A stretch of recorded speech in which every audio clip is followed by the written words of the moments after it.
Second. All right, gentlemen, we are on the air. Welcome to the YouTube Model Builders Hangouts for Tuesday, July 28th. We're almost into August here, gentlemen. This is Barry and Mike's MRR Tech Show tonight. And so tonight we're going to be talking all about scale model animation. We got a few examples of things to show you, but a quick little YouTube Model Builders business. Don't forget about our website, www.youtubemodelbuilders.com. All of our free online e-magazine that JD here very nicely puts together every couple months. We have the live chat presentations as you are on here and watching. And then every month, don't forget to join me and Bill and crew on the YouTube Model Builders live show. And we have, don't forget, coming up at the end of the summer, we're going to be judging on the YouTube Model Builders Big Build Contest hosted by IMRR.com, our friend Eric Hall. So guys, get together, sign up. You can go to Eric's channel, which is IMRR.com on YouTube, and he has a great video talking about it. There's information on the YouTubeModelBuilders.com site.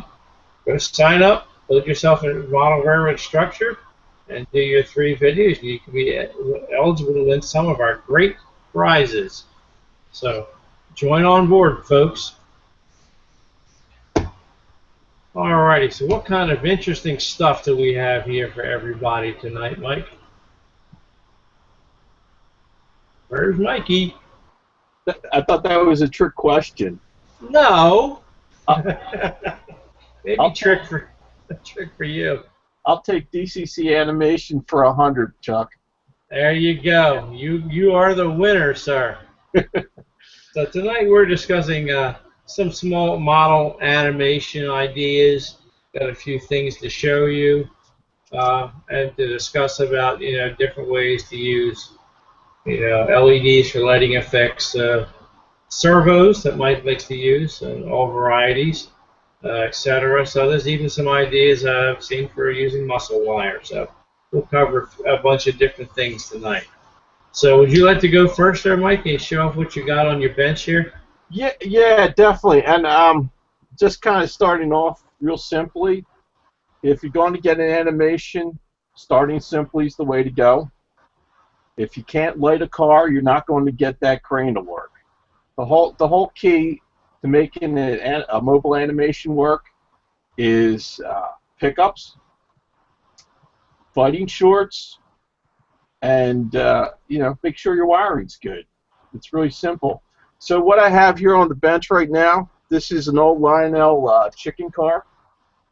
It's the basically it just lights up, kind of like a passenger car for that matter. And I also do have a passenger car as well. And there's 2 different strategies I use to light these guys up. All right, the chicken car uses the cheap and dirty. This one here uses the more expensive method. So if you have a lot of passenger cars, you'll probably be interested in the cheap and dirty method, because the expensive method will cost you somewhere in the area of 40 bucks. The cheap method here cost me maybe about $2, $3. Okay. So the first thing I like to use the LED reels. They're from China. I got some right here. There's a strip of 3. Just cut them to length. Beautiful, beautiful Chinese technology. $10 for a reel. You get like 100 strips in it. Great for passenger cars.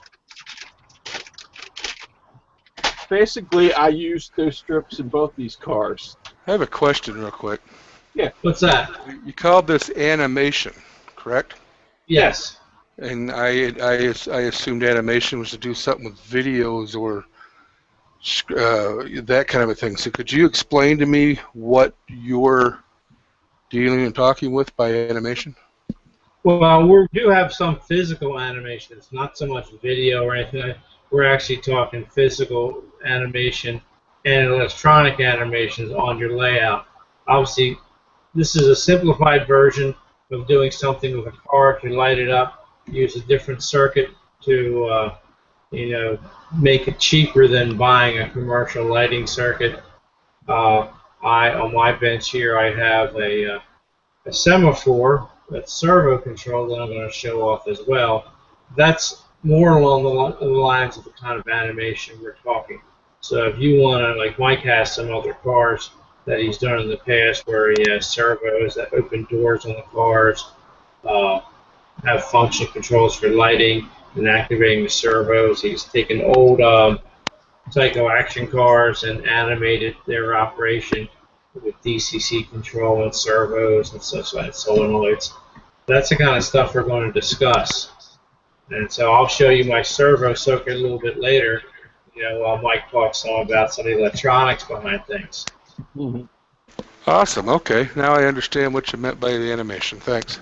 Yeah, we're not going to show cartoons. Yeah, that would be nice, but way beyond my capability.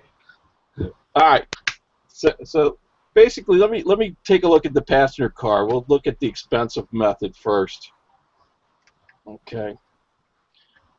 Basically, if you look at the roof, there's the strip there. It's a combine, so I don't need the strip going the full length. And inside, I have my little interior, and I also have a TCS FL2 and a Keep Alive capacitor. And the whole purpose for the Keep Alive is when you're running, you get rid of the flicker. So I'll just throw it on my track real quick.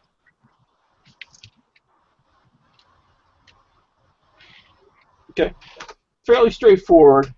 The hardest part of that whole assembly was putting the pickups in the truck. The interior was kind of a fun thing to do. And the nice thing is, too, is you take off the track, it still stays lit. Stays lit for about 6-7 seconds. So it certainly can handle any flicker. All right, if we go back to the chicken car. And again, I said the difference is about $40 versus $2. Sit here, lit, same deal. We lift it off, stays lit for 5, 6, 7 seconds. We take the chicken car apart. Come on, there it goes. There it goes. Does not want to cooperate here. Wants to stay together.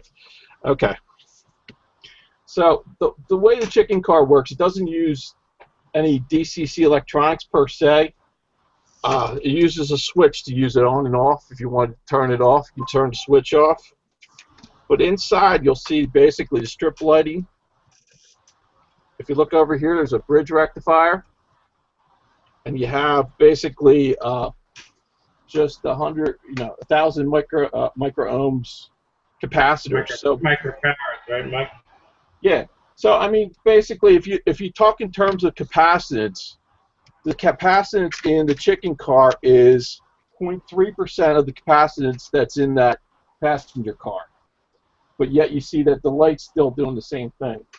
So yeah, it's a lot cheaper. It's a lot cheaper. So what I did here too as well, I put together a little mock-up here of exactly what's going on. And simply, I just tie the bridge rectifier, the AC side, the squiggly lines go to the track, plus goes to plus, minus goes to minus, and then the caps, they basically get stacked. So minus to minus, plus to plus, and that's basically the way the circuit's set up. Let me just hook it on the track here real quick. Yeah, 1 second, Mike. Andrew, if you want to email me a reminder of that, I'll get the info from Mike and we'll post it on the show notes after the video post, okay? Yeah, Andrew was asking about the part numbers for like the rectifier and the capacitors and stuff, so we can get that information out there. Oh yeah, definitely. I mean, basically, I got the cheapest stuff from China. All the eBay specials you can afford, right, Mike? Even some I can't afford, but Yeah, so I mean, basically, we look at what's going on right now, though. You don't see the 7 seconds getting out of those lights that I had before. And No, but it's enough. right, it's quick. It's a little flicker. If you're in the car, basically, you're going to see the car go dark. It's not really going to be great for flicker.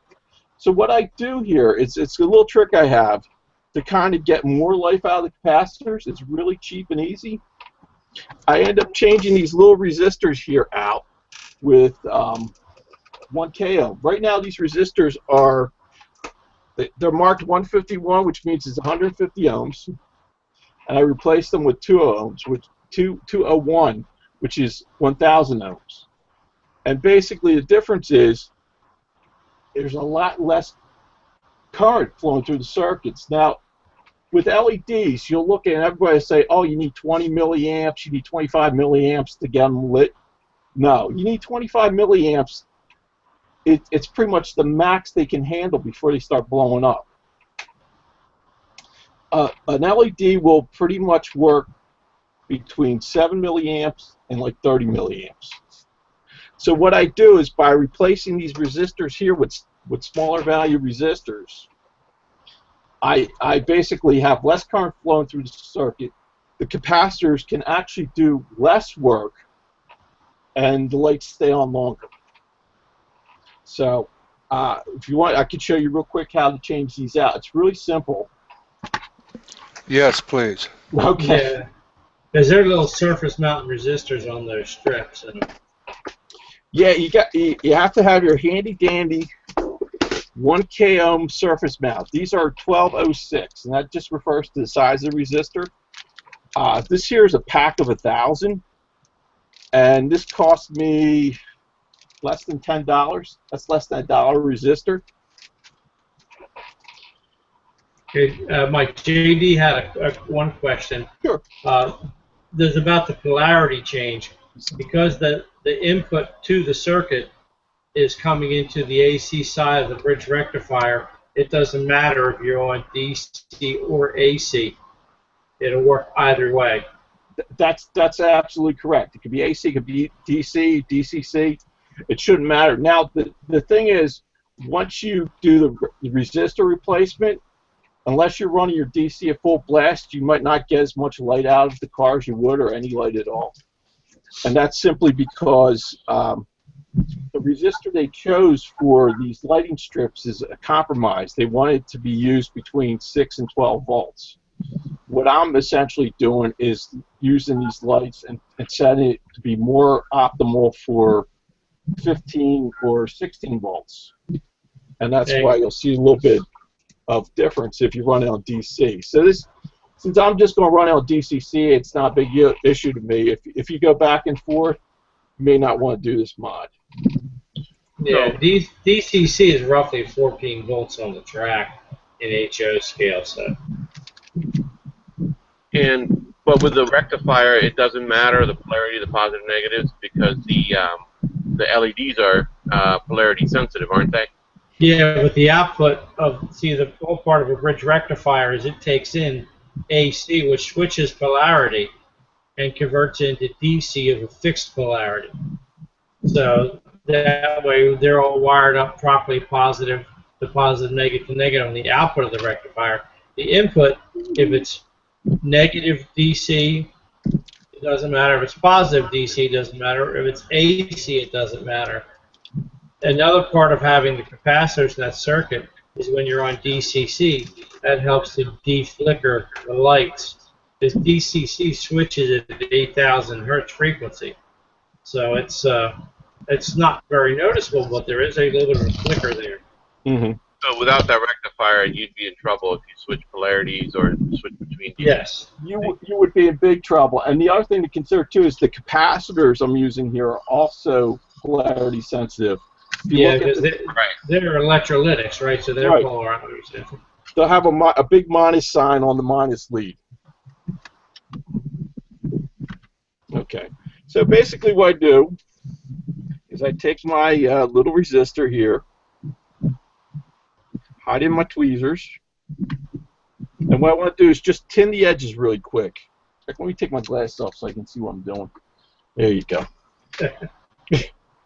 I'm nearsighted, so it's kind of backwards. Yeah, I'm farsighted. I can't see crap without glasses up close. All right. So essentially, we just want to put a little dab of solder on either end. So I got on the one, do a UE on it. There you go. Barry, if you would present him, we could get rid of those chiclet boxes on the bottom so we could see. Okay. Well, we can do that. I never knew we did that, but thank you for that hint there, Jim. Oh, that's a good idea. I'd like to be presented.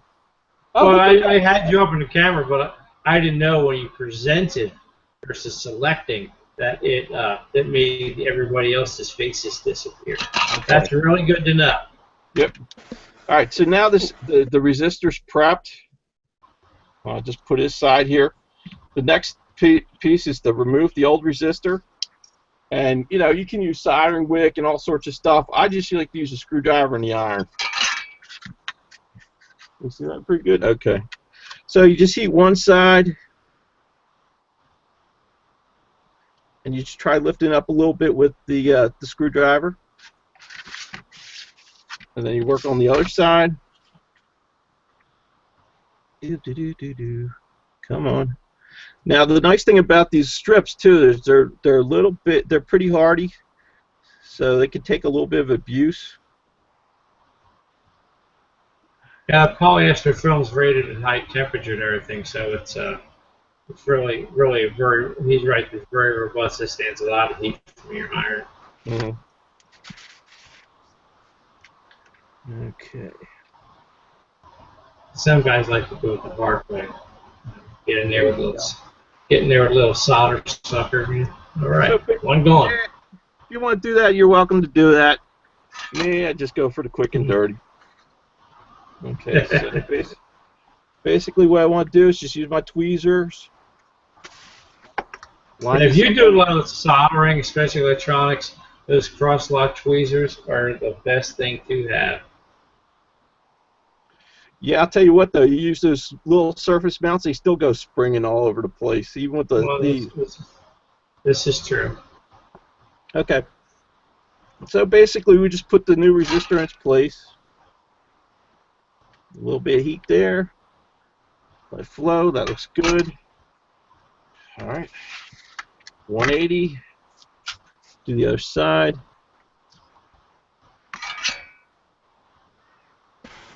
So by surface mount, you mean these don't have pins, they just lay flat on top? Yeah, Jim, that's correct. Basically, they have a rectangular pad on the end of them that sits down on the surface of whatever, the board or whatever, and then you solder flows under and forms the joint. Okay. Now I did the mod on one side here, so basically you should see one that's really, really bright and one that's not quite so bright. Yeah, but your arm's in the way. My arm's in the way. I just realized that. That happens all the time. There we go. Sorry about that, guys. Yeah, you see the difference in the brightness? The other thing is if I take it off, you'll see how fast... Oh, get back here.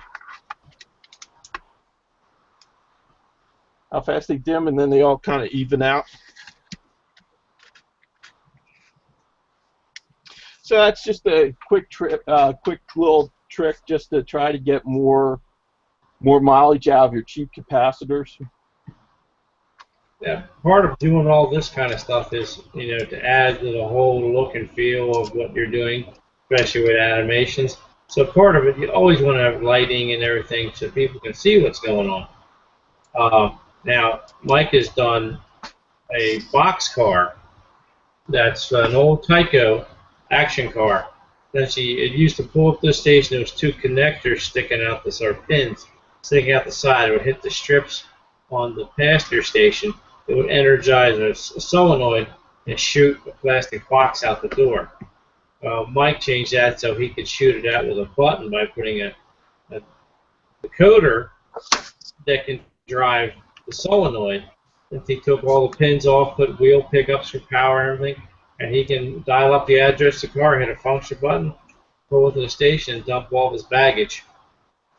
And What's the other ones you did was the action caboose, right? Like, Yeah, the Action Caboose. That was pretty. That was a pretty neat install. In fact, actually, the installs on Model Railroad Hobbyist on my blog. Um, Essentially, what I did is in the cupola, I put in a servo and tied that to the existing linkage, and I used the Zemo decoder, which had servo controls. And basically, when I pushed the button, the guy popped out. The door opened. The guy popped out. And when I hit the button again, he went back in. now, so you could tie all that in with the stuff like Lord McLean has done by, putting a linkage to make his arm waves and having a lit lantern, marker lights, all that, and all of it adds to the effect and what you're trying to do on your layout. Now, I mean, Lori does stuff from scratch, which is really incredible work. It's a lot easier if you take something that's halfway done for you, like the Tyco boxcar or the Bachmann caboose, where it's a DC, well, not even DC, it's just basically a toy accessory, but you can see how the mechanisms go together, you can see how you can change the linkages, and you can actually get some pretty nifty little nifty animations going with them, and they're half done for you. Yeah, I mean, I've seen some of the stuff he's done. It's really interesting. I mean, sometimes it has a little toy-like effect, but it adds an interesting aspect to the whole hobby. Some of the different things he has and we haven't even played around with yet is different kinds of servos. Like everybody knows the standard servo for an RC car or whatever, but they also have linear servos, which are like it just pushes straight in and out. And they're really tiny. They're like, I want to say, they're like maybe the size of the tip of this tweezer, about the size of my finger. So you could use things like that to animate like doors on, say, hopper doors, Diffco dump car, things like that with hidden linkages. And but you can also do some really simple things. I mean, another aspect that I've seen on Dr. Jeff Bond's blog on Model Railroad Hobbyist is the first thing he ever showed in his scale model animation blogs he does is he had a scene with a caboose and a grade crossing, the lights were flashing and everything. But in the foreground, he had bushes. And what he did is he put little dots of glow-in-the-dark paint on the bottom of the bush. And then under each of those dots, he put a small brass tube through the layout, and then put an ultraviolet LED underneath, pointing up to the tube. So when the lights were dim, he turned the LEDs on. It made the glow-in-the-dark paint light up, and it made it look like fireflies in the bushes.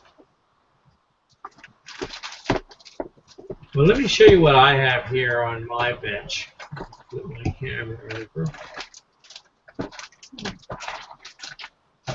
Oh, there they are. Hey, Bear, I got those linear servos. I want to see them. Okay. Yeah, let's go. I'll pop them over to you and you can show them. Yeah. Yeah. I want you to show how small they are. Okay. So to put this in size perspective, that's a 90G servo right here. This guy. Let me just put that up a little bit. Yeah, that's what we use for turnout controls and everything. So. Right. Okay. This one here is a 3.7G servo.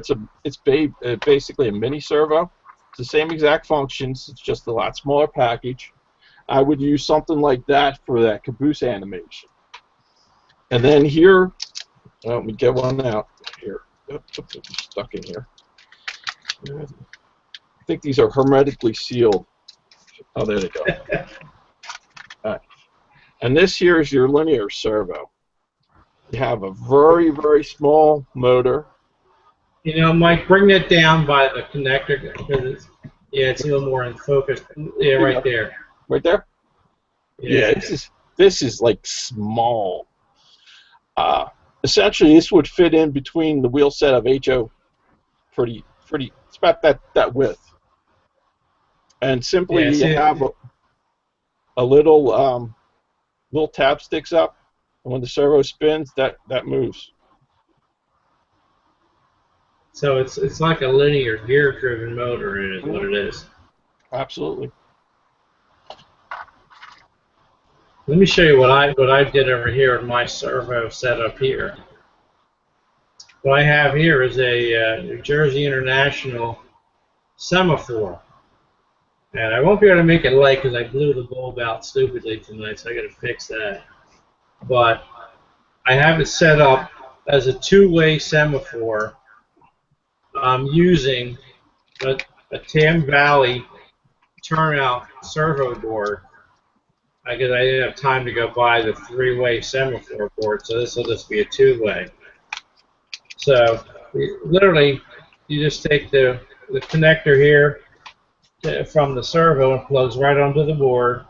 The white wires your signal and goes to where it's marked on S. This is a turnout fascia control I'm going to use just to send the throw command and everything to activate the turnout, or the servo, I mean. And let me see which way this one goes. Okay, and this works from 7.8 to 12 volts, DC, DCC, or AC, so I just got a 9-volt battery on it.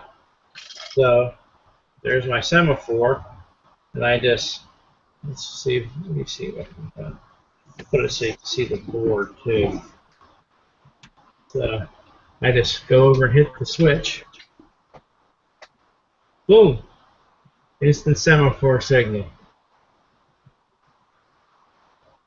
And these push buttons on the board here let you set the speed of the operation, the distance to the throw, from endpoint to endpoint. They make a three-way model of this that's meant for three-way semaphores and three-way stub switches. I didn't have time to get that, so I just used this as a two-way, but it's that simple. Then underneath, there's the servo. As you can see, it doesn't move much at all.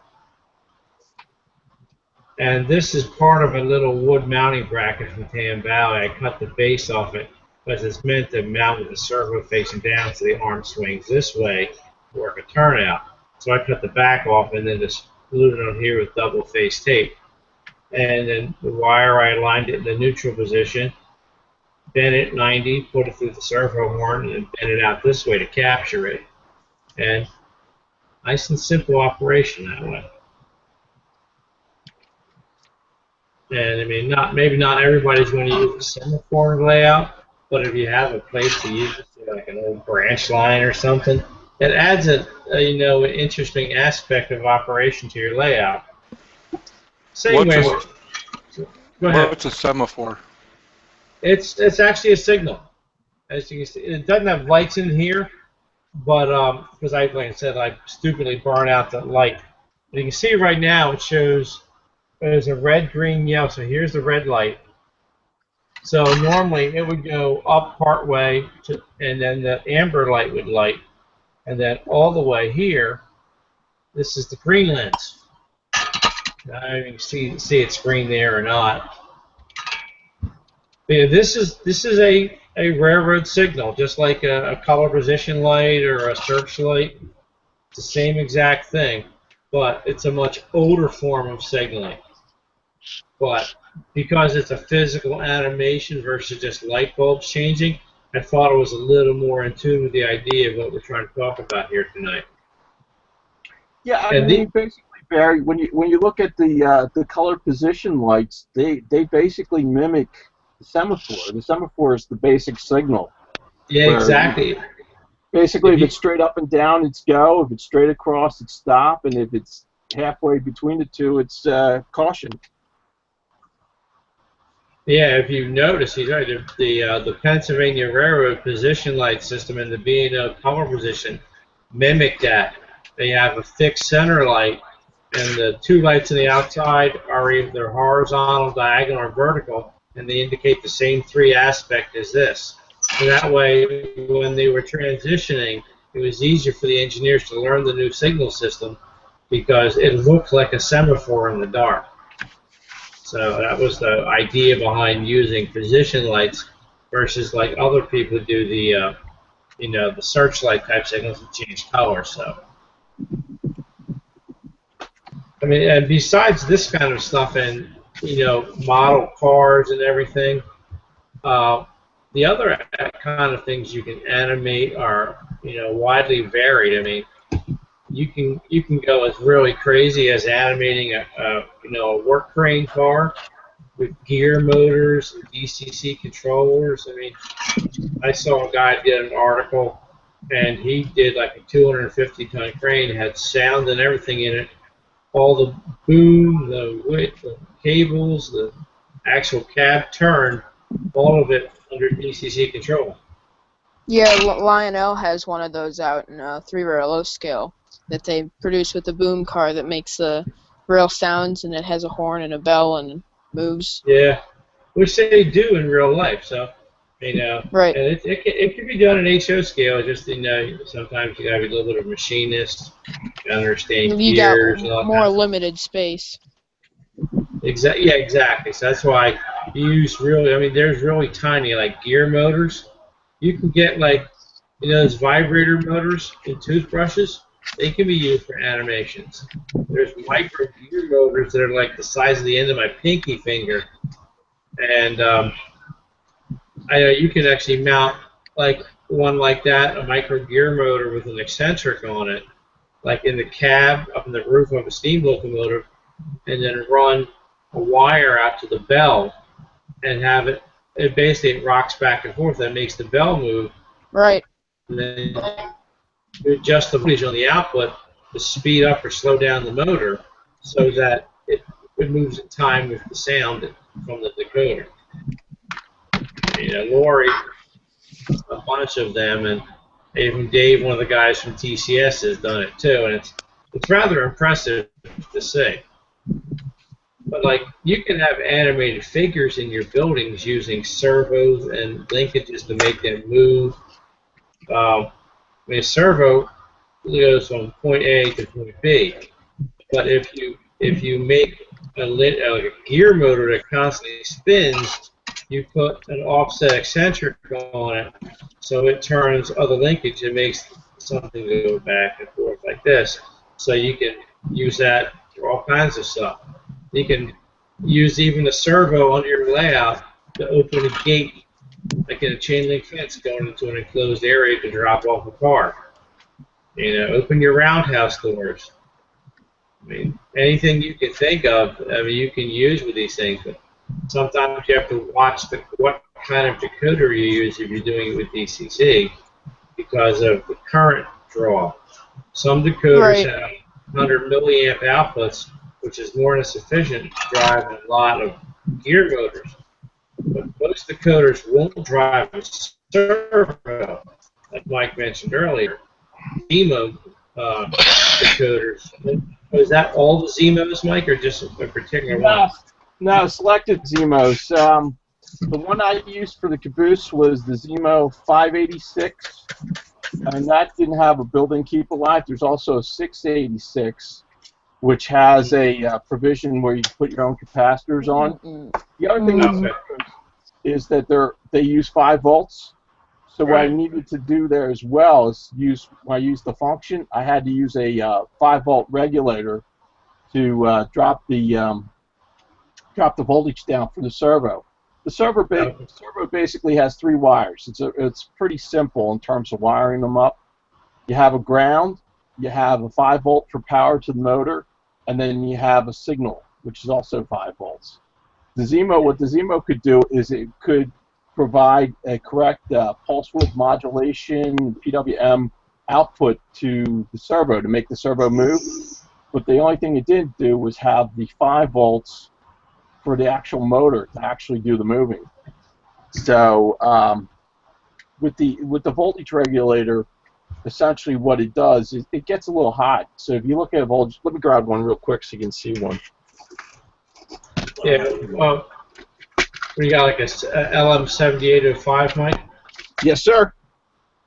Yeah, that's probably one of the most versatile little things you could ever buy.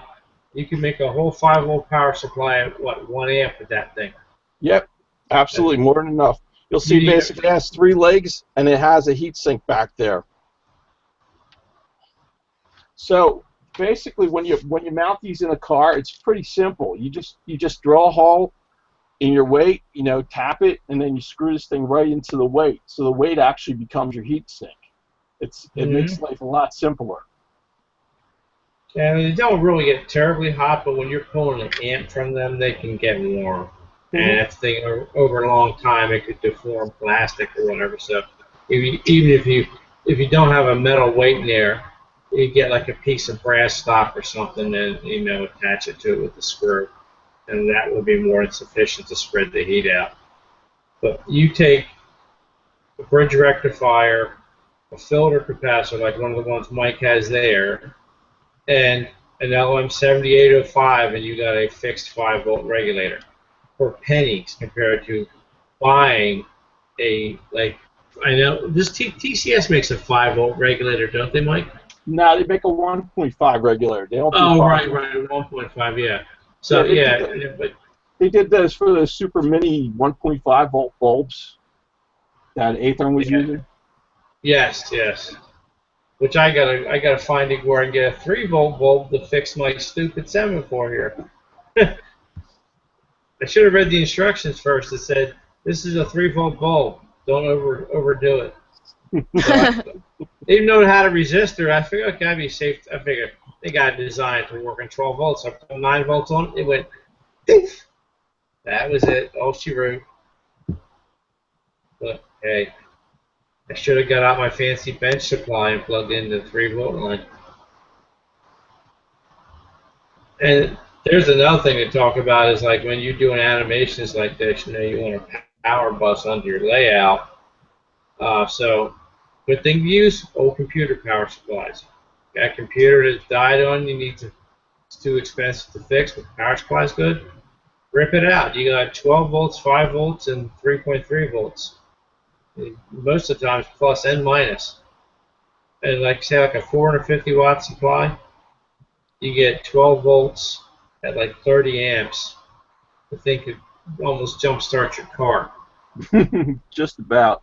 Yeah, it's certainly enough to run the entire layout if you want to. You know what, Barry? Here's an interesting thought. I'll show you power supply first. Yeah, okay. Show that up. Now, see, this here is a power supply from an ultra small form factor computer, right? So, let me see what's rated for. It tells me. Yeah, this is a 275 watt supply. At plus 5 volts, you have 18 amps. At 3.3 volts, you have 5. At 12, you have 17. And there's a floating 5 volts at 4 amps. Negative 12.5 amp. So, you got more than enough power to light up your entire life. 17 amps at 12 volts will light a ton of LEDs and drive a lot of. They take the 5 volts off of here at 18 amps. What's the stall current on a server? Like 50 milliamps, 100 milliamps tops? Something like that, yeah. You could do it. It's not very powerful. So you could use that right there. And there's diagrams all over the internet how to modify them. Some you have to short 2 lines together, other ones you have to put a resistor in. So you got to do a little Googling, but they're so much easier to use for the stuff like what we want to do here. Yeah, here's my power supply here, and what I did is I segregated the wires. Typically, your yellow would be 12 volts, your red's 5, your orange is 3.3, and all the blacks. And I put them all to their grounds, and I put them all to barrier strips to make life a lot simpler. And this is ready to go right in the layout. Just plug it in, it's good to go. So what did you have to do to make that work, Mike? There's a green wire in here, and you just have to tie that to ground. So okay. If you look carefully, you'll see there's a green wire in the bundle of black. You're out of the camera. Sorry. There you go. Okay, so you just tied that to one of the black leads, right? Right, exactly. Now, if you really want to get fancy, you can tie it to a switch, and you could turn it on and off.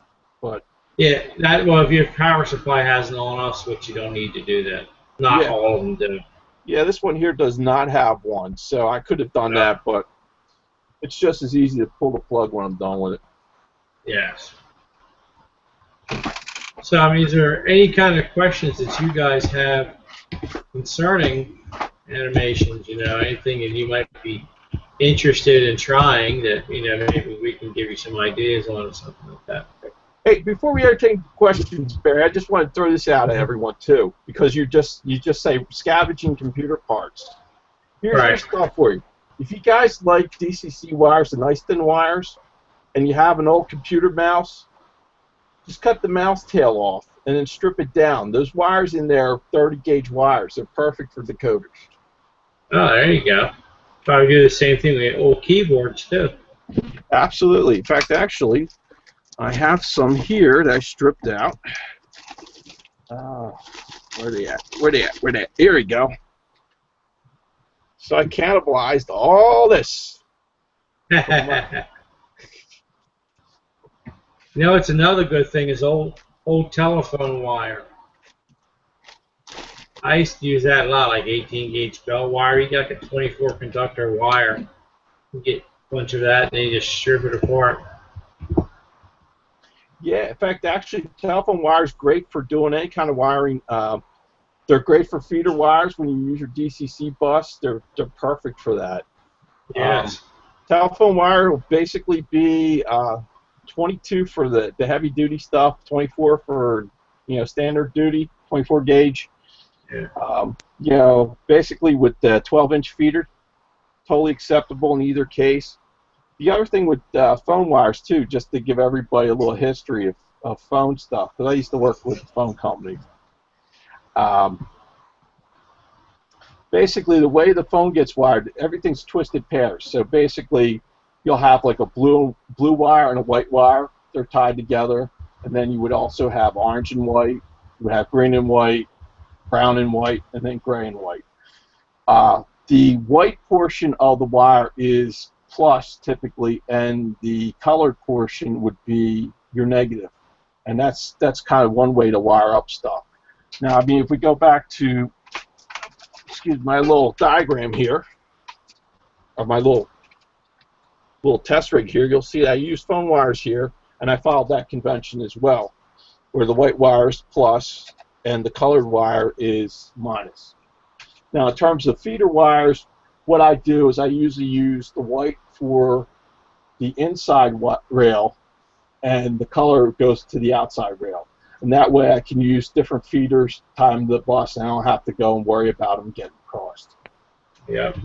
Well, we got a question here from Terry Setsumi. So if I'm saying that wrong, let me know, Terry. He's asking, would linear servos work smooth enough to represent hydraulic outriggers, say on a rail crane, for the for the boom lift hydraulic cylinders?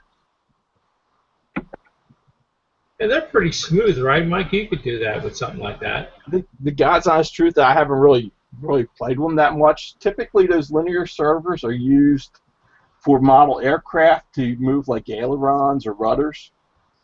I would imagine that, basically it looks like from the servos I've seen here, the movement's pretty granular. You're not going to see very fast motion. The tolerance seems pretty good, so it does seem like it would work that way, but I didn't play with it enough to really say one way or the other. With that Tam Valley stuff and Team Digital components for controlling servos, in most cases, not only can you adjust the range of the servo, you can also adjust the speed at which it moves. Mm-hmm. Yes, the Tam Valley board, you can adjust the speed, you're right. So if you use the right decoder to control, or the right system, I should say, in case you're not using a decoder, to control a servo, you can definitely set the endpoints and set the speed of operation. So it might actually work if you can fit small enough ones in there, Terry. It's definitely something to look at, especially for like the outriggers. I don't know about using for the hydraulic boom to lift the crane boom, because it doesn't have that range of motion. And as you saw, Mike, it might have had like a half-inch range of motion. So, all right. So let's see. Okay. I got a quick question while we were talking about wire diameters. What about Cat 5? You strip wire out there. Do you know what the diameter of that is? Yeah, that's 24 to 26 24. gauge. Yeah, 24, yeah. 24. The thing is, with Cat 5, the insulation is very slippery. I just, basically, the other thing you have to do when you're stripping Cat 5 is just not nick the copper, because at that wire gauge, any nick on the copper will just kill the wire. Yeah, that's true. Okay. Here's an interesting. Terry got some interesting ideas in here, Mike. Says part one. You remember the episode Wild Wild West and Robert Conrad's character James West set up a train set below a window, and he had put a few silhouettes in the flat cars and let them run the track. And with the gas light turned on, it was very brightly lit up. So it's like the characters were walking inside the coach. Do you think that could work in HO scale with LEDs and some kind of HO scale silhouette? I'd say yeah. You'd have to, if you used a linear servo, or you could use a regular servo if you had the right link mechanism. But yeah, you'd have like something like that there and have it just slide back and forth. Just like this. Yep. Make it support frame. Now, what are those, Mike? This is actually from a Tyco trolley. You can see it's basically silhouettes of people. There you go, Terry. That's your answer right there. On there. And if you can get them in the car and just get them something moving back and forth with a servo, no reason why that won't work. Well, see, here's something to consider with the linear servo was just that. It goes straight back and forth. So you could put a pin on it that would push the silhouettes back and forth. With a regular servo, because the arm goes this way, you have to put the pin down in a slot, so as it comes in, it can slide back and forth in the slot. So the arm will go in an arc. So that pin to move it would just work up and down on the slot like this. Yeah. So you'll see a slot, and then as it turns, it'll slide back and forth in the slot. Mm-hmm. So you could do it either way with one of these small, like the 375 gram ones or the 90 grams, depending upon how big your car is. And yeah, I would take like a silhouette like that, which you can get them, or find pictures of them and print them, and mount them onto a frame with a base that can be hooked up to the servo and let it slide back and forth in your car. Basically, any cheap trolleys you can get at a flea market or a swap meet or whatever. Bachman has silhouettes like that. Tyco. Good point, yeah. They're right there. Go to a Greenberg train show, you find tons of them probably. And comic books too. Yeah, that's true. They're not train comics. I don't know. There's always Bachman. Oh, please. You could also cut out silhouettes with cardboard, paint them black, and mount them on pin wire. Exactly, yeah. You can make a little comb frame of pin wire that hooks onto the servo with a screw. Yeah. There's a 1,000 ways that you can come up and make that work, Well, I mean, that's an interesting thing too. If you mount them on a spring, perhaps, and use muscle wire to make them move around back and forth, they'll be jiggling around. Yeah. See, here's what muscle wire, in case anybody doesn't know what it is. It looks like regular wire, but when you apply a voltage to it, it expands. So even it could be used for animations. There was the guy that actually made a remote control uncoupler that fit under the footboard of like an HO scale diesel. So what he did is he took out the spring from the knuckle coupler, and he cut the little flange lip off so it made it smoother, and then he bent the tripwire back and attached a chain to it. He put a chain to it. And that's right, he did not take the knuckle spring out. He left that in. Because the knuckle spring would hold it closed. Right. And the chain was hooked to a piece of muscle wire that was bent in a frame inside. And then he had a spring that held it in a certain position.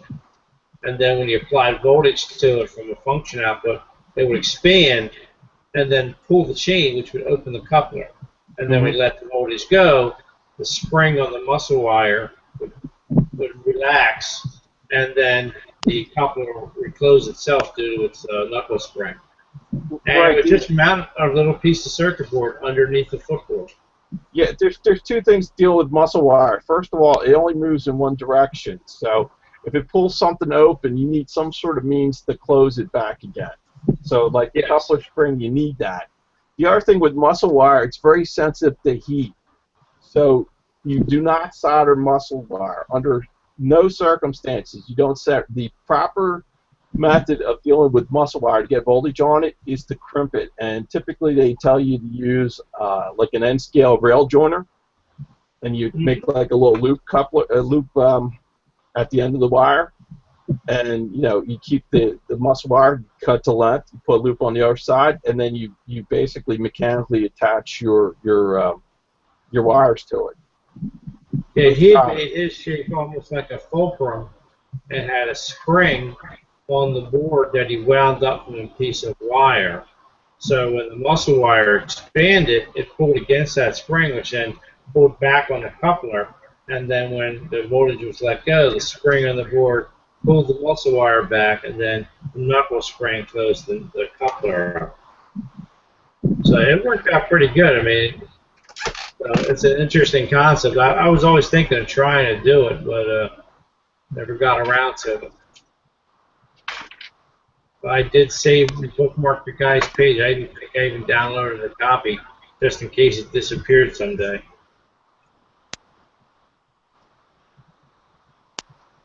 Other things we've seen for use with animations is, what was that one? It was the $5 DCC function encoder using Arduino Mini, right? Yeah, it was a 17-function decoder that he made from an Arduino, and it was at first he made a lighting version. It was a 17 light functions, and then he upgraded it so it also ran servos. Yeah, because he had the outputs had the power, but you need the software code to make it handle the pulse width functioning to make a servo work. It's like this here, what I have here is a servo centering tool. So you plug the servos in here, along these sockets. Then this is when you adjust your center, then you unplug it. But you notice on the end here, there's two different settings. It says 760 microseconds and 1520 microseconds. That's the pulse width frequency. So you have to match that up to your servos. And so with the $5 function decoder, he had to be able to write the code that would make it pulse at that frequency so that it could properly work the servo. Because otherwise the servos would get the wrong frequency, would just go nuts. Because like I actually set mine down to the low frequency, 750 milliseconds, and it just sat there and chattered back and forth and whined. But conversely, if you plug in a low frequency servo into the high frequency setting, it's going to make it go freak out, Mike, got a question for you. Sure. How do you get the power through the wheels up to the cars for the lights? That's a good question. I'm still trying to figure that out. But what I've done right now is to use phosphor bronze wire. In fact, I got this from Tishy. It's 0.015 phosphor bronze. And what I did for this car, bring it up here, is basically I just made a little loop, drilled a hole in the truck. Oh, let me put these down here. Drilled a hole in the truck, made a little loop, and then made sure that these touch the axles. And that does a pretty decent job. Can you lift that up a little bit? And yeah, try and lift it up closer to the camera, sorry. Mike. Yeah. Is that better? Yeah. So you see basically the phosphor bronze in there? It's just that thin little piece of wire. Okay. And it's tied to the truck that way, and then I solder it up to, you can see the red wire going into the body there. But what's it wrapped around your axle? No, it's just basically touching the axle. It's resting on top of the axle. Right, but there's a little bit of tension there. That's why you want to use phosphor bronze. You don't want to use brass or just regular metal for your pickups. Phosphor bronze has a little springy property, and you want a little bit of springiness so it stays taut against the axles. The other thing I do to make these guys run a little bit better is to use a little deoxit on it. So it improves the electrical contact, does a little bit of lubrication. Yeah, 'cause if you make them too stiff, they'll bind your wheels up. So using the deoxit serves two purposes: to keep it clean and keep it lubricated. You know, because it's conductive lubricant. So right, and then the other isolated. What's that, JD? Are these wheel sets isolated? Yes. They're isolated on one side, yes. And it's reversed on the front, correct? Correct, right. Right. If I really wanted to get fancy, I would get double isolated and I would just touch the wheel set, but that's too much effort.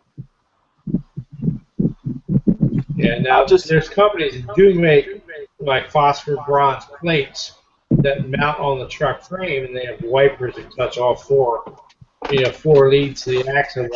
There again, you're buying expensive parts. There's nothing wrong with using phosphor bronze wire as a wiper like that. Yeah, here's an example of one you can buy, a phosphor bronze. Let me see if I can. There you go. That's probably a little better. Showing up pretty good. Okay. Yeah, I mean basically this is a phosphor bronze that you can screw into the wire. It has like fingers you can use. This is, I believe, I got this off of eBay, possibly a German company. The other thing I do too is if I get a dead locomotive, I save their pickups. That way I have a little cheap supply of phosphor bronze, or I see something that's going to work, just use it.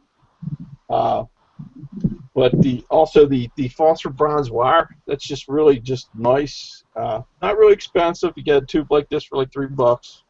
Now, what company is that from, Mike? Is that K&S Engineering? No, it's from Tichy. It's from Tichy, okay. That's from Tichy. But yeah, I imagine you get it from K&S too. The whole key is you want to make sure you get phosphor bronze.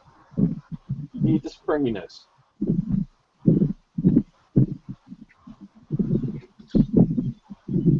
Now, the other thing, Barry alluded to these box cars, the Tyco box car.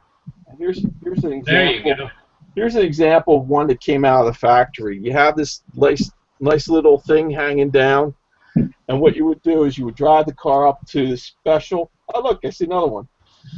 Yeah, there you go. You drive it up to this little,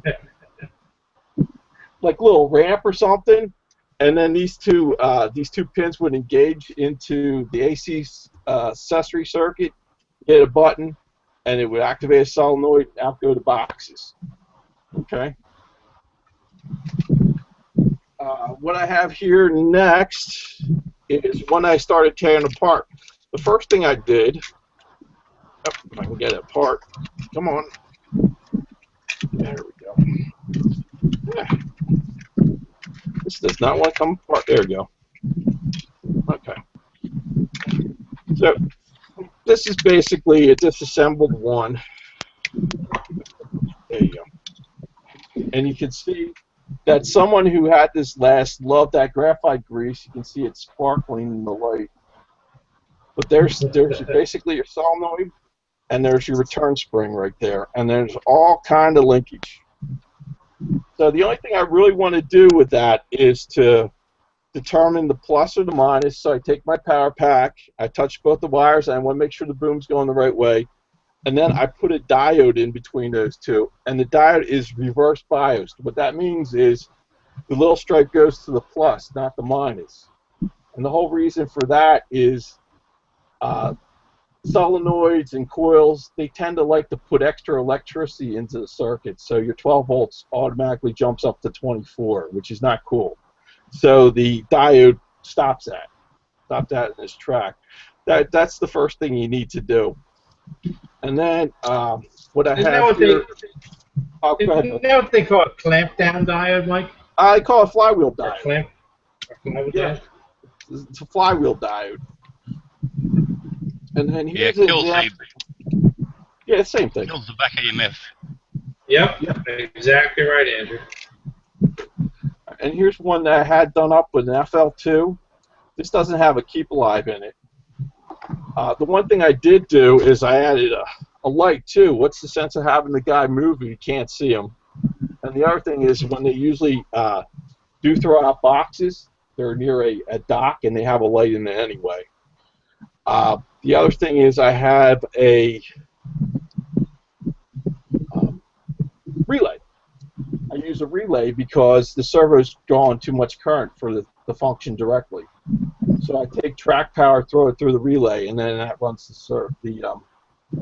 solenoid. Solenoid, correct.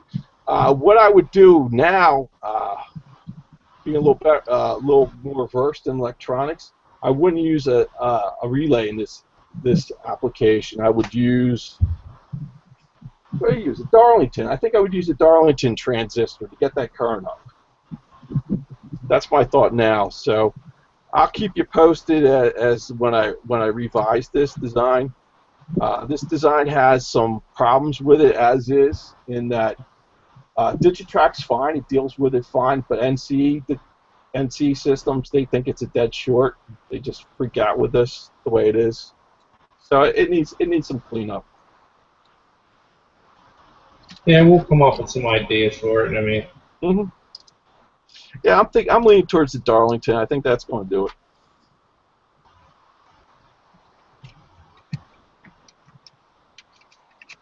it.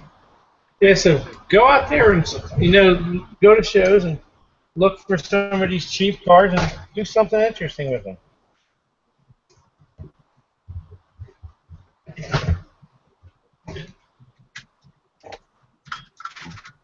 Well, let me see what else I have here, Barry. I think I have something that's pretty interesting. I can find it. Where did I see this? So here.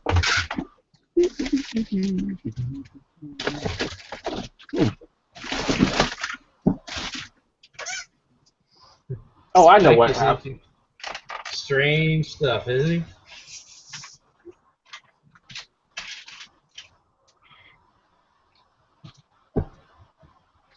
All right, this stuff doesn't have decoders yet, but I'm going to show you some of the fun stuff I found.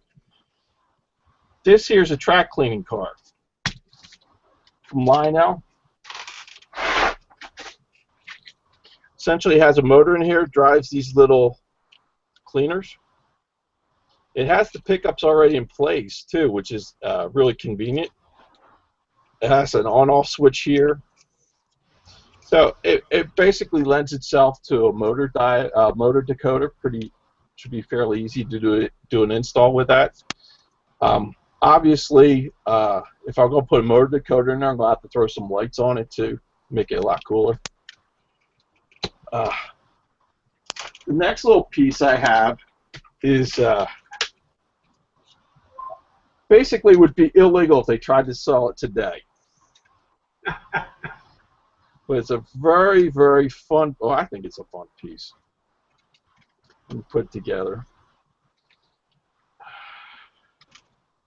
Now, I wonder if this is what I think it is. Probably is. What do you think it is, Barry? The reactor car, or the radiation cast car. No, not the radiation car. This is even cooler.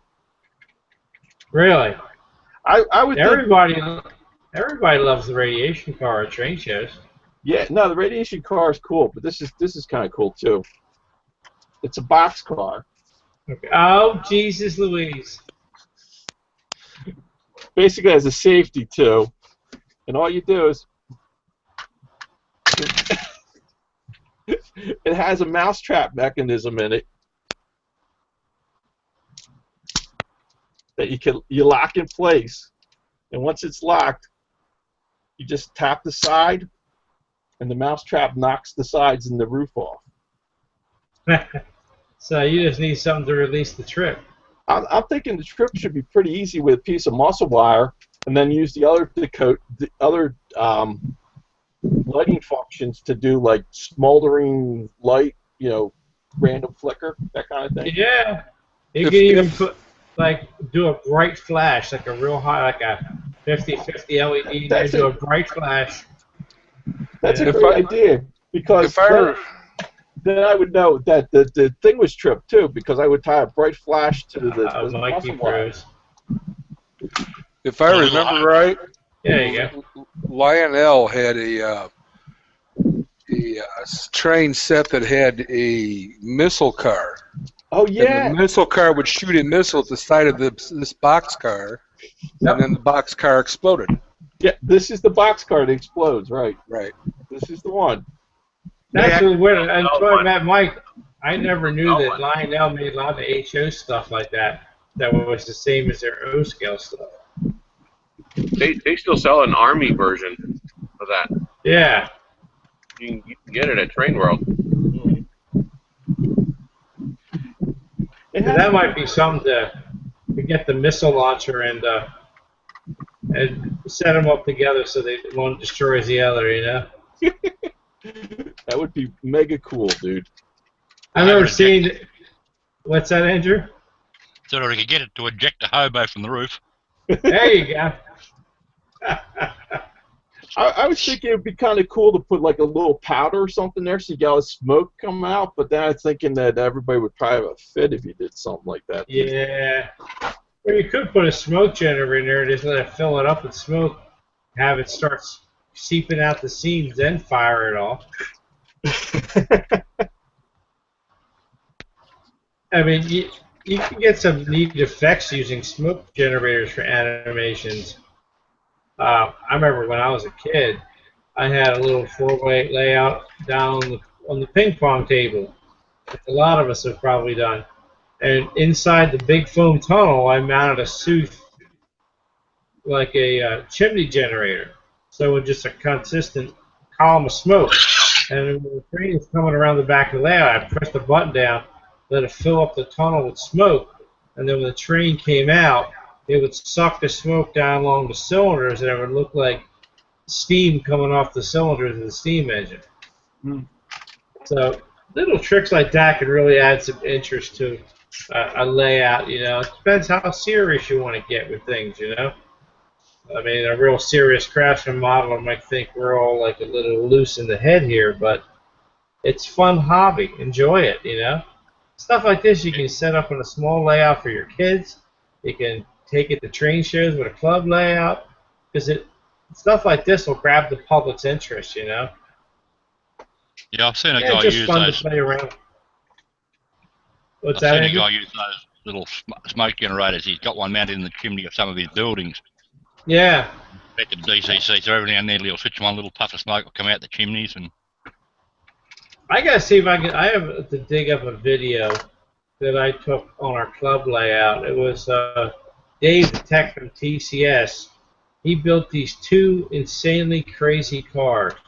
One is basically an outhouse on wheels, and he tows it behind a boxcar. And it's got lighting, it's got a firebox flicker under the toilet, it's got brake lights function, right? And then inside the boxcar, he had a light. He took a gear motor and mounted it in there and gutted a Bachmann Gandy dancer. So the Gandy dancer sat there and spun a cow on a spit over the fire in the boxcar with the firebox flicker.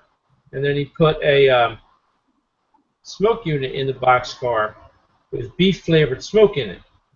Beef-scented smoke. So when he fired that thing up, you can see the guy in there cranking away on the cow, and then you walk up and go, "Dang, I'm hungry."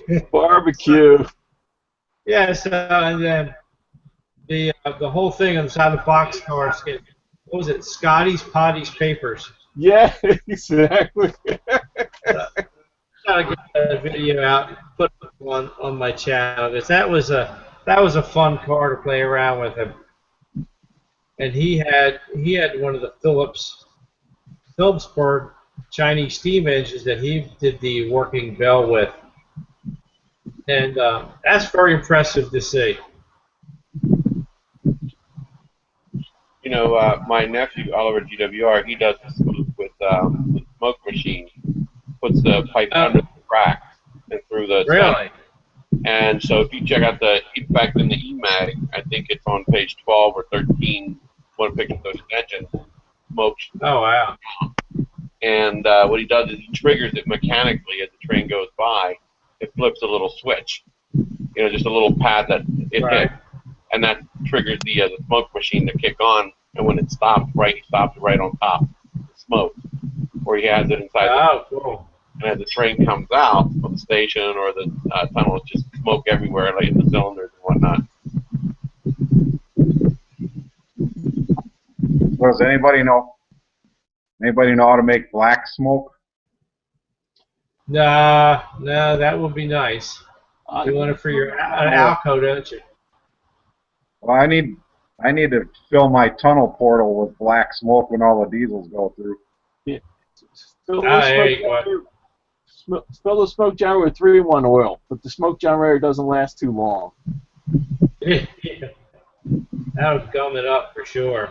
Yeah, but it's black. Yeah, that's about the closest thing you could get to. You know, a little somewhere around here. I got an old Sinclair little oil can. It's still got oil in it. I bet you that would throw off some thick stank smoke. Keyword being stank. Yeah, trust me. And I don't know which is worse, having smelly smoke or smoke that smells like breakfast. Because honestly, Rich did a train show one time, and we had a haze up in the air, and it was smelling like warm cinnamon bun. And I would just drool and so hungry. We try not to do that too much because we've had people complain at shows that you know, it irritates them. So you spoken for over there, Ted.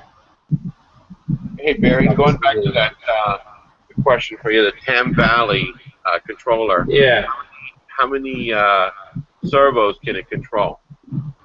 This is a quad board, so it can do 4 servos, and it has an auxiliary output board that is like $2, and then you can plug relay boards in there so that it has actual relays for each of your turnouts. So you can use it to power line side signal, frog power, whatever you want.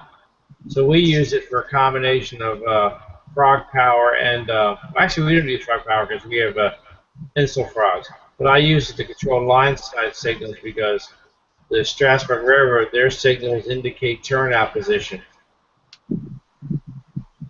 But yeah,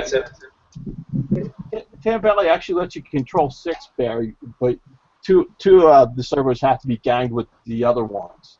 So, you can do that. Yeah, you can use a Y harness, but so you're. But so the max it'll take is 6, but you have to gang basically for an interlocking switch or something like that. It'll do that. Yeah, so here are your 4 servo controls. Your the fascia controllers here are these little boards plug in here, and then you have your output for your relay board and your little daughter board here. And this is, I think, for that's signal control inputs of some kind for signal lamps. So. This board has kind of been retired. They have the one called the Quad LN, which has LocoNet jacks on it, and provides LocoNet feedback for JMRI. Yeah, Team Digital do one which allows you to control 8 servos, and 2 of those you can double up. It also has it so you can set it up to have a button on your facial board so you can either change it from DCC or you can just press the button to toggle it. Oh, okay, there you go. It also allows you to plug relays into it. Yeah, that's what this board is here. This is the relay daughter board. So this plugs into the output of here, then you can plug up to 4 double flow relays on here. And then you can gang them. So add another one and put more relays on it. So. I don't think I even have it. I know I thought I had one of the there it is. Yeah, so here's the relay board. So, and price-wise, I found this to be a cheaper system than using tortoises and putting like a DTC controller on them. Because one, the servos you can buy on eBay for $3 or $4 a piece. This in 5-piece quantity it's like under $10 a turnout. So, and then the fascia control board here, you buy the kit, assemble it yourself. 4 things to solder, takes you like 10 minutes. They're like $2 or $2.50 a piece. So, you know, you're talking $12.50, say $4 for a servo knife, it's $16.50, and then that's pretty much all you need to start with. And right now you're at the price of a single tortoise machine without DCC control. Now I'm going to. What's that, Andrew? Your bracket for mounting your servos when you're using that Tams Valley or Team Digital, I use a piece of that plastic edging you get, it's a U channel shape, and I make my own brackets out of that. Oh yeah, yeah. These have gone up. They used to be like $8. I think they're like 10 for a 2-pack. But this is a nice wood bracket. It really works well, but it is kind of pricey. I mean, in the end, you can make, like Andrew said, there's other materials you can use to make your own brackets out of. You can definitely reverse engineer one. You know, just buy one and then. Yeah. Yeah, because it's just laser cut wood. I mean, it's not that hard to make. It's an L shape with like a fork to hold the actual servo in. Right. I mean, they're very simple shapes. Yeah. I'll take it out so you can see a better look at it. So that's all it is right there. It's all this laser cut and glued together for you, but it still is, you know, in the end, $4 to $5 per turnout. You know. One thing I'm going to do is I'm putting together a clinic for turnout controls, and I'm also going to look at various options for controlling a tortoise. I'm obviously going to do the Tambell, which I'm very familiar with. I'm also going to do investigate the Barrett Hill, you know, system, because they have like touch controls. It's a little capacitive module you can put behind a piece of plexiglass and just touch it with your finger, and the capacitive sense triggers a circuit. Now they can control, with their modules, they can control a tortoise, twin coil, they can do servos, they have different modules for them. And they're about the $10 price range as well for the module. So I'm going to investigate them. So I got to get all the pieces together and build a setup. But part of what I like about using servos for turnouts is that, I mean, when you think about it, that's a form of animation on your layout. You know, when you're operating trains, you got to think. I mean, if you're there at the last second and you hit your button to throw your turnout, you might have to wait a second or two. Not like with the old twin coil machine, pop and you're done. So I think it just adds a nice operation, you know, method to your layout. And if you set them up right, they're not as violent on the points either. No, you're absolutely right. Yeah, you set up the pressure on it so it's just enough to keep it in good contact. You know, the Tam Valley, the bracket kits come with a really heavy piano wire. So when it puts the points up against the rail, they stay there. Oh, what's that on the screen there, Mike? Oh, look at that. There's the reactor car ready to be built. Right. Yeah. This is pretty much stock you would get out of the factory like this. The cast comes off. What you see on the bar, hopefully you can see this really good. There's a bunch of little holes here, and you would take like an automotive bulb that was painted red, like that, and you would just poke it in the hole. Okay, and then you put the cask on it, and the cask would light. Now, another interesting thing they did too is they wanted to blink.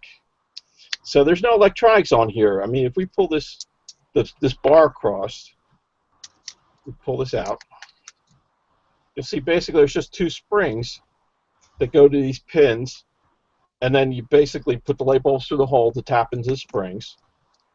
The pins go down to the trucks where they pick up power. Now, to make it blink, what they did was on one set of wheels, they intentionally put crud on the wheel, so it would lose contact periodically as it was rolling around the track, and you would see that it would give you a blinking effect, which is pretty cool. Now, if you look at this flat car really good, take a good hard look at it, you'll recognize this flat car. You know, it's not just a Lionel flat car. This is basically your 8th and 40-foot flat car. It's just modified a little bit for Lionel, but it's essentially the 8th and 40-foot flat car. There's plenty of room underneath to mount a FL4 decoder or an FL2, your choice, and also the Keep Alive, a KA2 Keep Alive pack will fit right under there pretty nicely. Now, like I said, from the factory, it came with a single cask, but there's provision on the bars. I think Lionel sold the second cask if you were savvy enough to buy one in 1959 for 30 cents. But it has provision you can put on 2 casks or 3 casks, whatever you want. So, oh, you gonna get on there? Get on there. Yeah. Oh, hang on a second. Do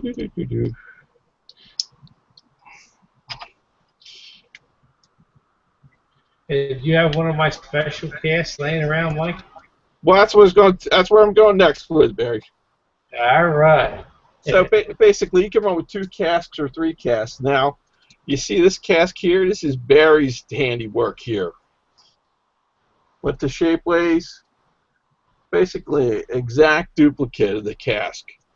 So I did it over in 3D and printed it out. Mm-hmm.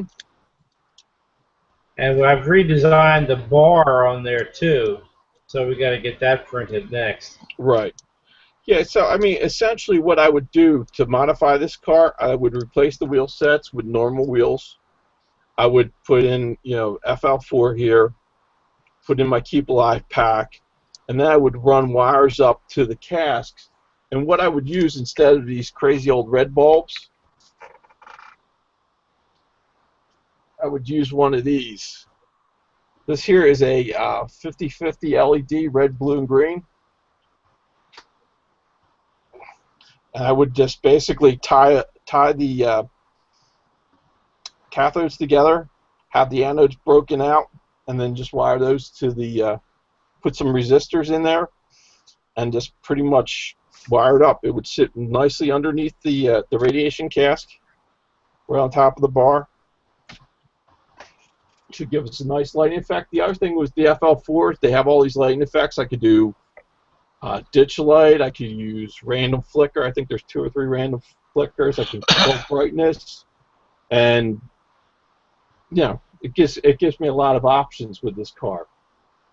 The nice thing about the Keep Alive too, I think that the radiation car will keep lit after it leaves the track for a good minute. Yeah, I don't know about that 50/50, but with the regular bi-color LED you used, yeah, it would sit up there for like 5 minutes on a desk, just flashing away. Just flashing, which is always fun when you do a train wreck. Have your nuclear car still glowing. So these definitely has been a fun project to work on because I had to learn how to do it over in 3D. I ended up trying to do it in SketchUp, but it just wouldn't let me thin shell it the way I wanted it. So I ended up getting Autodesk Inventor and do it as a 3D solid model. The bar I was able to replicate using SketchUp. So we got to get that made. Then buy an Athearn 40 for flat car and just put it all together. Yeah, I mean, you know, basically it's identical. Yeah, have the same brake staff on the end. Hang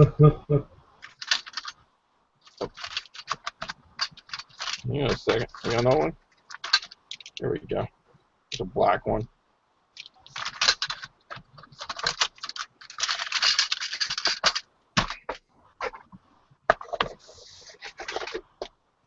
So, I mean, we could take all these different ideas, toss them together, and I mean, it's limitless what you can think of doing things. I mean,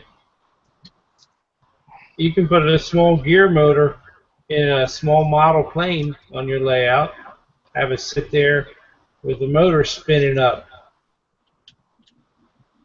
You know, put a sound decoder under there with the sound of a plane starting the engine. Then use the follower car system to make the plane taxi down the runway. So it's all up to your imagination, guys. I mean, you start understanding some basic electronics and things that make things move, like servos and stuff, and it's limitless what you can come up with as for ideas, you know. I'll have to ask all of you guys, has anyone ever seen an HO scale model of like a highball signal? Where that's where the term highball came from.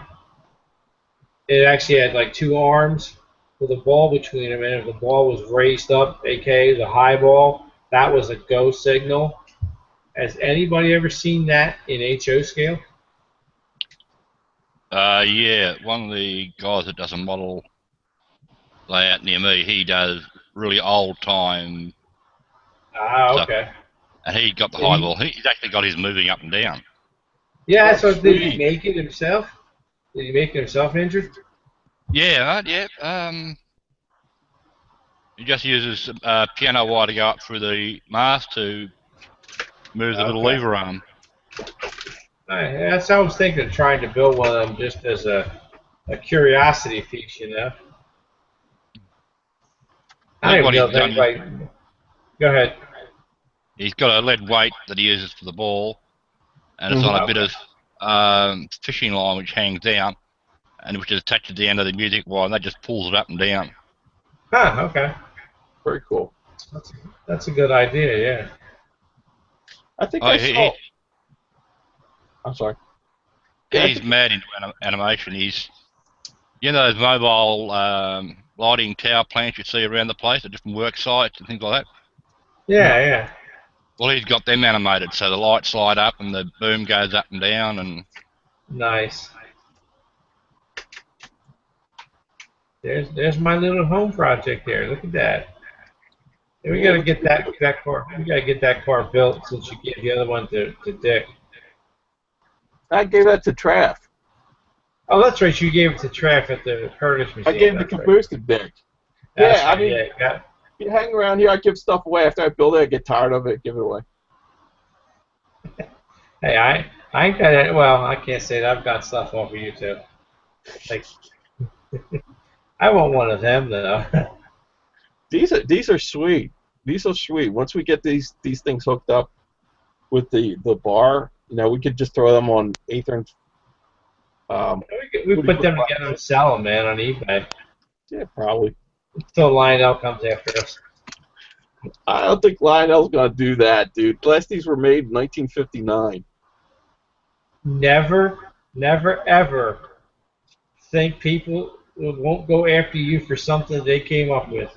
Yeah, that's true. Especially if you're hurting for money. I don't have to worry about Lionel. I just have to worry about Mike Wolf. That's true. The patent for it, we're screwed. Patent ends in 20 years, doesn't it? 2020. Well, they keep extending crap. I don't know, but that was still. We're talking almost 70 years ago. That was made. So. Yep. It should be. Even with the longest patent, I think, was 75 years. So even if it is under patent, it's a few more years and it's done for. Most of the real long-term stuff is copyright, not patents. It's copyright on movies and music. That got extended a long time ago to like 75 years. Yeah, it's like 90 years, I think, Barry. I mean, I think Basically, Yeah. anything before 1923 is in the public domain right now, or 1924. Yeah, I think you're right. Yeah. In most countries, all you have to do is modify it by, I think it's roughly about 30%. Well, these were modified. We took the lettering off it. I could certainly modify the bar design, modify the top of it, and change how it's instead of having a circular cover, have a rectangular cover, put the hand loops on the side instead of the top. I even got the hex head bolts in that thing. Yeah, that's what I was going to say. The hex head bolts would be good. I think the original just has a little round cap on it. Yeah, that's what they are. That's what they are too. Just little round protrusions. But I could certainly do that. Do some NBWs on the top. There you go. And we could change it enough, you know. The easy thing would be to change. The good thing would be change the bar design. Do something different with that, but you know, we could come up with some good ideas. I do want to do one of those animated cranes, though. I actually got a crane sitting under my layout just for the purpose of animating it, you know. There was a whole article on that in Model Railroad Hobbyist in like 2009 or something like that. And that just fascinated me. I think the fun would be doing it in N scale. No, it would not be fun. It'd be torture. But when you do it, you could win a prize for that one. I thought you were going to make me one. Ugh. Eyes in my hands ain't that good, Andrew. Heck for a time with HO. That's why the rest of this room is American Flyer right now. Yeah, I gotta get my butt back to work on that. So, ain't got anything else interesting to show off there, Mikey? I'm looking right now. I had this new piece I bought. I thought it would be pretty interesting. I just am not seeing it right this minute. That happens. I have too much crap around here. That's my problem. I put stuff away and then don't remember where I put it away. Yeah, exactly. I mean, this is relatively new, so it should be on top, but it's not. No, there's that black hole in your basement sucks things into hidden corners. Yeah. Just like mine. Yes, indeedy. Yes, indeedy. Do you ever do much animation in buildings and things like that? No, but that would be something very interesting to do, like Lori does, because that's much more simpler than trying to stuff in freight cars and everything. But I mean, you could that silhouette idea. You know, you could use that in a building that people moving in the building. You know, that was a good idea too. You know, there's actually a company over in I don't remember the name of the company that makes it, but Renault's over in the UK or Germany rather sells all kinds of animated stuff. They got this mat you can put down, and it's got a magnetic thing under it, and all the chickens bob up and down like they're pecking at the ground. I think they're mounted like a little plastic hinges with their beaks or metal or whatever, and the magnet swings by and they do this and like they're eating. And then there's we should have had them with us when we went to the fine scale expedition because it seems like all the scale manufacturers were making like buildings for red light districts. What was it? Foscale did an entire red light district. Oh yeah, it was incredible. I mean, you know, yeah, it was about uncomfortable though. feet long. Yeah, it was huge. They had all the young ladies floating around. Yeah, they were young enough to actually like that stuff. But the Renault's has a couple of animated couples, shall we say. One in bed, one that's put out in the grass. So couples just imagine what you could do with them in a building, you know. Here, just had a thought. Pickup truck. No, yeah, you can do that too. But you can take a little kid out in the field, with a real thin wire, have them fly in a kite, a little radio-controlled airplane. You know, if you really want to be modern, have them fly in a drone. So, I mean, we actually, one of our club layouts, a guy had made an animated swing set. They used like an old big gear motor out of like a printer of some kind, and just had it turn with an eccentric, and the kids on the swings just rock back and forth. It was kind of neat looking. So you can even do that. I mean, that'd be easy to do in HO or N. Real simple to do, you know. Oh goodness, Barry, I found it. You found it? I found it. Okay. So this pretty much looks like a standard Tyco 50-foot boxcar. Right. Except it's the electronic steam sound boxcar. That's really not electronic. No, it really is. Oh, this one is? Yeah, this is the real one. It's not the fake one. It has you put a 9-volt battery in it, and then the wheel set's all geared. And it looks like there's infrared. Yeah, there's some infrared going on here. And based on what the wheels were doing, gearing. I don't know if you can see that too well. Can you see that? You can see a little gearing in there. Yeah. So yeah. So and then here's the sound. Although I don't see any holes for the sound to get out. So I wonder how that's loud why it's got that honking big speaker in there. Yeah, it just wedged the speaker on in there. But that's easy enough to fix that.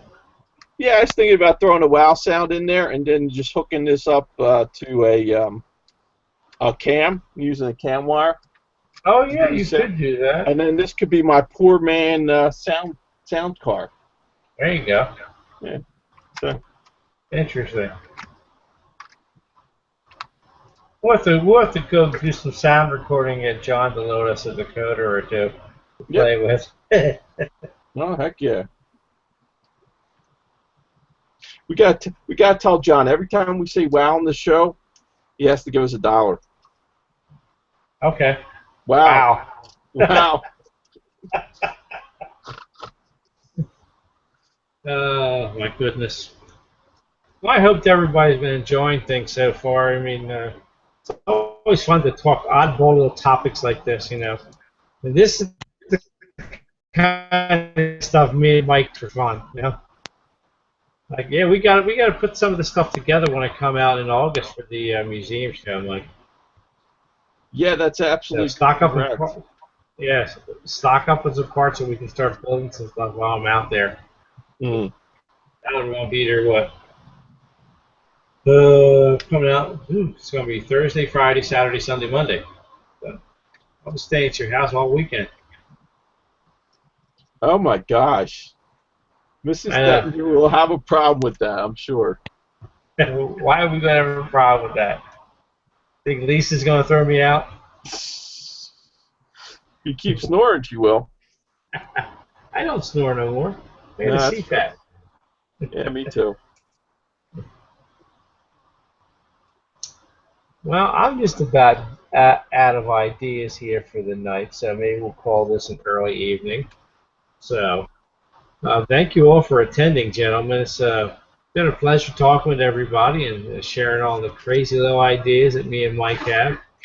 Oh yeah, there's the guts of one of those box cars with the packages in it. You actually put them in the roof hatch, and they slide down that ramp there. Yep. And, sometimes they get jammed up cockeyed in there. The boom ejects them. Yeah, Terry, I'm actually glad some of the things you put up on there. You actually gave us a few good ideas. You know, the idea of the moving silhouettes was a spectacular one that we'll be more than happy to steal from you. It's certainly elegant in its simplicity. Absolutely, but you know, now that Andrew mentioned, that'd be a good thing to use inside of a building too, not just a car. You know. Yep. So yeah, there's a few things you use that with, you know. Yeah, you'll need to post the components and circuit diagrams and things like that. Yeah, we'll have to get that together somehow so everybody can see it. I mean, it's fairly straightforward, but we'll try and post it up, the information on the notes. I don't know where we can get a document. I don't know if we can put a document up there, but I'll figure something out. Yep. I mean, even we just say, here, send me your message and I'll, email you the document or whatever. So we'll get that put together. It's straightforward. Yeah, I gave you my email address in the chat room. Yeah, I think I have. I'll have to go save that for the night so I don't lose everything. All right. Here you go, Perry. This is as oddball as it gets. This is a N-scale Japanese locomotive that's like a Bandai B train, shorty, with keep alive circuit in there in full loading. Oh, wow. This is sick. You are sick. This is sick. Here, let me pop it open real quick. Uh-oh. I think JD wants you to write an article for the EMAG, Mike. For that? Yeah. For this? For any of this. Good Lord, look at you. There's a keep alive circuit in there. I put it apart more, but I'm afraid of busting all the little magnet wires. You are a nutbag, my friend. You really are. Yeah, Mike's got the goodies. Oh, he has crazy ideas running around his dang head. Yeah, he collects a lot of weird little stuff from Japan too, like Tomix and stuff like that. So I really want to play around with some of that too, because I'd like to try that or like the Fallen Car system out. I have a city scene plan for my HO layout, and it's got a perfect spot where I could do 2 loops around the buildings and run them to the backdrop. So maybe I'll get into trying that out. I know our friend Dick Sengus was asking about using that in his layout. Problem is he's got like turn of the century stuff, and it'd be hard to find a car that you could put the mechanism in, or he wanted to do some kind of delivery van truck. So. Yeah, some of those car systems are pretty interesting. I mean, I've seen people do some very elaborate stuff with them, and that's definitely adds a nice presence of animation to your layout. Do they make the truck with pickups already fitted for it? Tomix does some N-scale stuff, right? Yeah, I think Tomix does. I don't think Faller's all HO, I think. The problem with any of them, they're all either Japanese or European style cars. So not that that's a bad thing. No, not that it's a bad thing, but it's bad for us here because we don't. It's not like we can go, say, go buy a '57 Chevy that's going to work on a Power car system. We basically got to buy a similar size chassis and then custom fit a body from a donor vehicle on it. So it's a little bit more tricky than just purchasing the vehicle, but it can be done.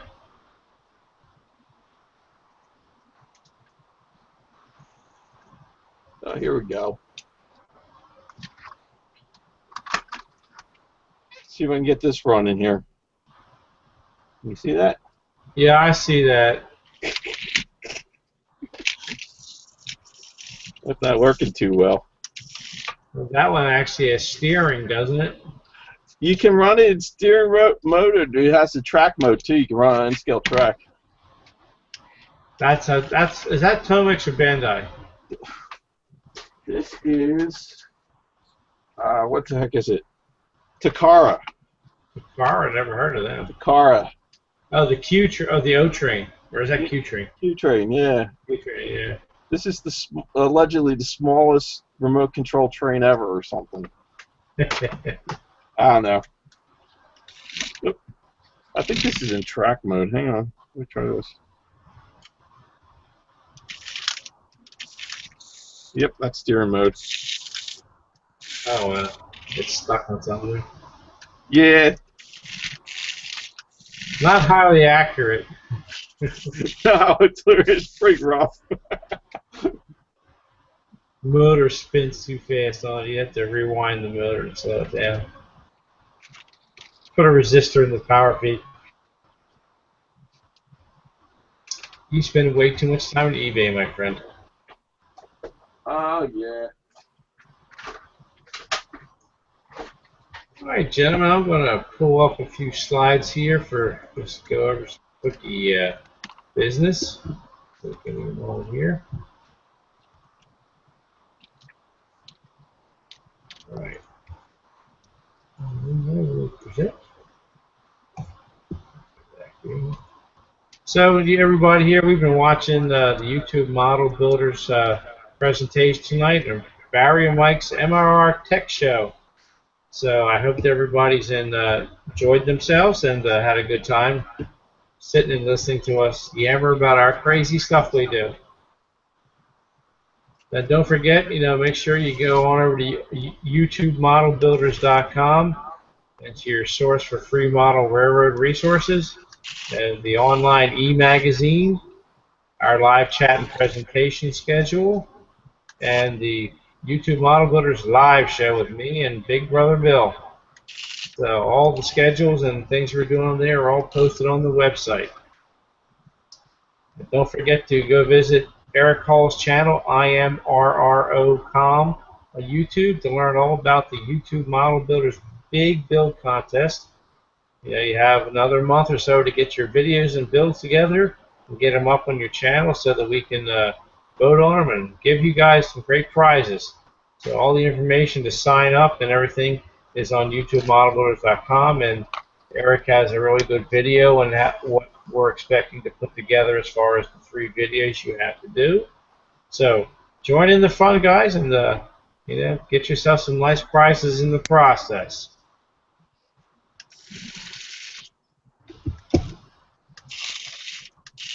All right, gentlemen, so I'm going to close out this broadcast for this month, and we'll be back next month with a new and interesting topic. So just check on the website for our schedule and what our topics will be, and then we'll see you next month. All right, everybody, thank you for attending. Mike, thank you for all the good stuff you shared with us. Oh, definitely. We'll find more to do next month, so you guys take care, okay? Yep.